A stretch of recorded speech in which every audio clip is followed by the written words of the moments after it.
Assalamualaikum warahmatullahi wabarakatuh. Bismillah. Alhamdulillah. Wassalatu wassalamu ala rasulillah. Wa ala alihi wa sahbihi wa mawala. Ila yaumil qiyamati wa la hawla wa la quwwata illa billah. Allahumma alimna ma yanfa'una. Wanfa'na bima 'allamtana wa zidna ilman nafi'ah.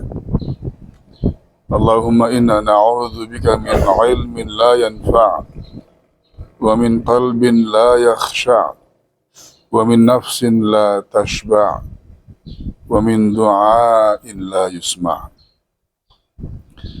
Anak-anak yang saya cintai karena Allah Subhanahu wa taala, dan juga para pengasuh, asatidzah yang saya banggakan, saya muliakan karena Allah Subhanahu wa taala. Semoga Allah Subhanahu wa taala senantiasa menjaga antum semuanya dari segala keburukan, dari segala kemakruhan dan fitnah kehidupan, baik yang nampak ataupun yang tersembunyi. Kita lanjutkan, anak-anak rahimakumullah wal ikhwah fillah hafizakumullah, penukilan ayat ataupun hadis yang dinukilkan oleh Imam Nawawi rahimahullahu taala dalam kitab beliau Riyadhus Shalihin. Beliau menukilkan ayat-ayat dan hadis dengan beliau kelompokkan sesuai dengan bab-babnya,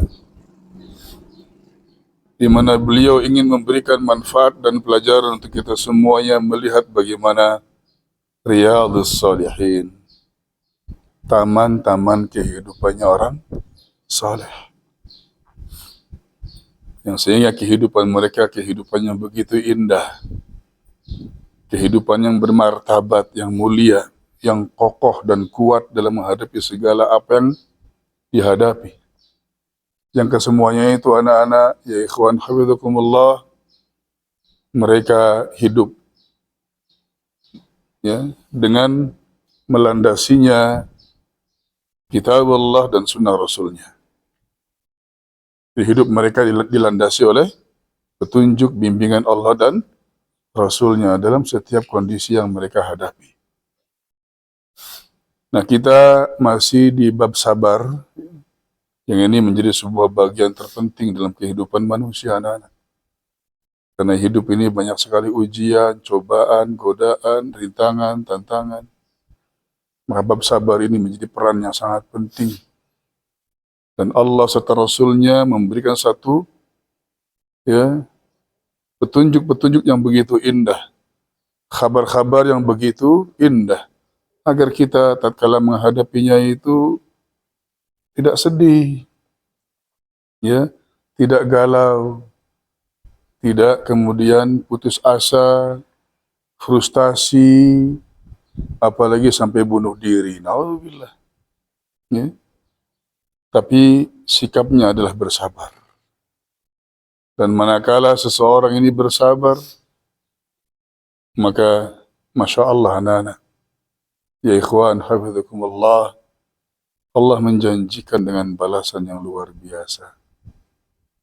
Dua hadis insyaallah taala Ustaz akan nukilkan anak-anak, ya ikhwan fillah, dalam kesempatan siang hari ini, yaitu hadis yang disampaikan oleh sahabat yang mulia Abu Hurairah radhiyallahu taala anhu dalam riwayat Imam Bukhari, anak-anak, ya ikhwan hafizakumullah.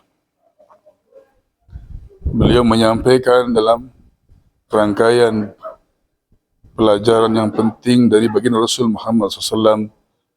Kata beliau radhiyallahu ta'ala anhu, anna Rasulullah sallallahu alaihi wasallam qala, bahwasanya Rasulullah sallallahu alaihi wasallam bersabda, yaqulullahu ta'ala, Allah berfirman. Masya Allah, ini berarti namanya hadis qudsi, sabda Nabi, tapi beliau menyampaikan firman Allah yang bukan wahyu yang dibawa oleh malaikat Jibril. Itu namanya hadis Qudsi.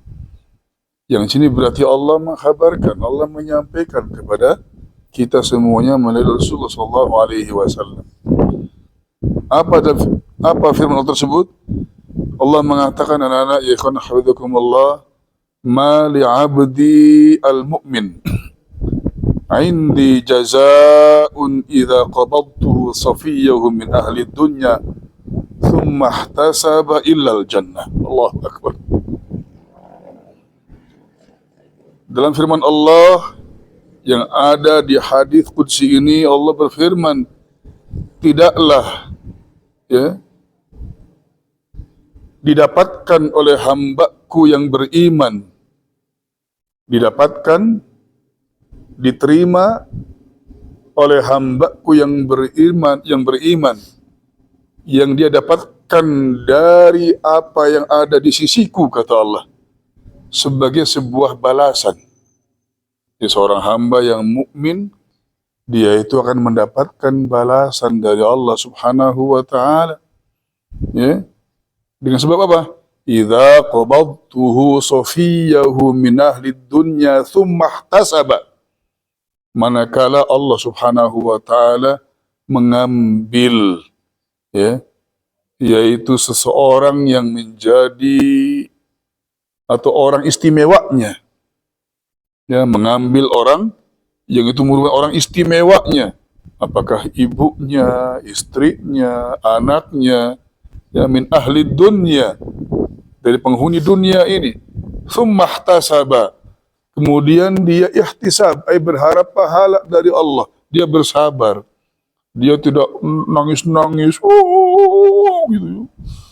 Ayah udah nggak ada, ibu udah nggak ada, tapi dia tenang, dia bersabar, menahan diri, dan berharap pahala.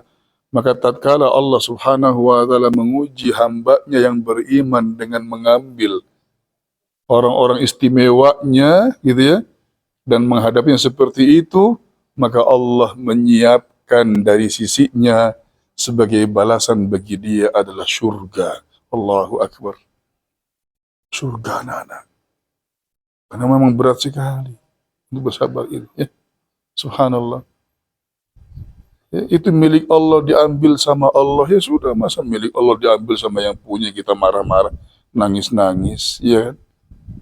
Nah itu, kita sudah mengatakan inna lillahi wa inna ilaihi rajiun, kita semua milik Allah, maka kita semua akan diambil atau kembali kepada Allah. Masa kalau Allah mengambilnya, kita hanya nangis-nangis, jangan, jangan. Orang milik Allah diambil sama yang punya aja nangis kita, ya biar aja apa, Tapi kita minta ganti, ya Allah, gantinya pahala, ya Allah, Oh, malah nanti dipersiapkan oleh Allah pahala adalah surga. Subhanallah. Memang berat, anak-anak. Tapi kita harus ingat dengan petunjuk tersebut, dengan bimbingan dan arahan dari Allah dan Rasulnya. Satu hadis lagi, ya ikhwan, ana hafizakumullah, dari Anas bin Malik radhiyallahu taala an. Sami'tu Rasulullah sallallahu alaihi wasallam yaqul. Anas bin Malik, beliau menceritakan tentang apa yang beliau dengar langsung dari Rasulullah. Beliau langsung dengar dari Rasulullah sallallahu alaihi wasallam. Beliau bersabda, innallaha azza wa jalla qal. Masya Allah. Ini berarti hadis qudsi lagi. Sesungguhnya Allah Subhanahu wa taala berfirman, kata Rasulullah, idza btalaitu 'abdi bihabibataihi fasabar awadtuhu minhumal jannah. Allahu akbar. Rawahul Bukhari. Allah mengatakan dalam hadis qudsi ini, anak-anak rahimakumullah, kata Allah firman-Nya, apabila aku menguji hambaku, menguji dengan sebuah ujian atas hambaku bihabibataihi, yaitu dengan dua perkara atau dua hal yang sangat dia sukai. Maksudnya adalah kedua matanya. Yang tadinya matanya bisa melihat dengan baik, diuji oleh Allah dengan kebutaan misalkan. Ya, entah dengan sebab apa sebabnya yang mengakibatkan kemudian kedua matanya tidak bisa melihat. Padahal dua mata itu ya yang dia miliki, yang dari kepala, yang sangat dia sukai. Artinya barang atau sesuatu yang sangat berharga. Ya, sangat berharga sekali. Tapi Allah uji ya dengan membutakannya.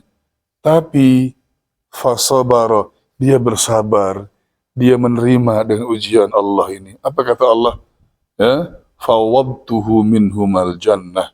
Maka ujian yang kami berikan kepada dia dengan membutakan matanya tadi yang padahal sebelumnya bisa melihat, itu akan aku ganti dengan surga, katanya. Allahu Akbar. Yang inti dari semua itu, ana rahimakumullah, adalah kesabaran. Ya, semua ujian yang ada dalam hidup kita itu adalah ya datang dari Allah. Allah menguji kita. Manakala kita bisa sabar, Allah akan memberikan pahala yang besar. Dan pahala yang paling agung yang Allah siapkan bagi orang yang sabar adalah apa? Surganya Allah. Di dunia, kehilangan barang-barang ataupun sesuatu yang berharga, ya, buta, segala macam mungkin ada kekurangannya, di surga akan Allah sempurnakan. Allahu Akbar. Nah, kita semua anak-anak, ya, tatkala menuntut ilmu, ya, berjuang dengan Allah seperti ini, semuanya, baik bagi para santri yang menuntut ilmu, ataupun bagi para pengasuh, ya, para asatidzah, banyak ujian, cobaan, dengan kekurangan sini, situ, ya, kurang ini, kurang itu, ada kebutuhan ini, kebutuhan itu, yang seolah itu kurang, padahal Allah subhanahu wa ta'ala tidak akan pernah mengurangi jatah rezeki kita semuanya. Ya, itu hanya ujian Allah subhanahu wa ta'ala untuk bagaimana kita semua bersikap, anak-anak. Maka sikap sabar dengan tetap kita istiqamah dalam jalan Allah, maka Allah akan memberikan balasan yang terbaik, anak-anak. Itulah yang hendaknya kita perhatikan, kesabaran, anak-anak. Niscaya orang yang sabar, dia akan meraih kesuksesan dan merasakan hasilnya. Wallahu ta'ala bisawab. Wa sallallahu wa sallama ala nabiyina Muhammad. Subhanallah bihamdik, asyhadu an la ilaha illa anta, astaghfiruka wa atubu ilaik. Assalamualaikum warahmatullahi wabarakatuh.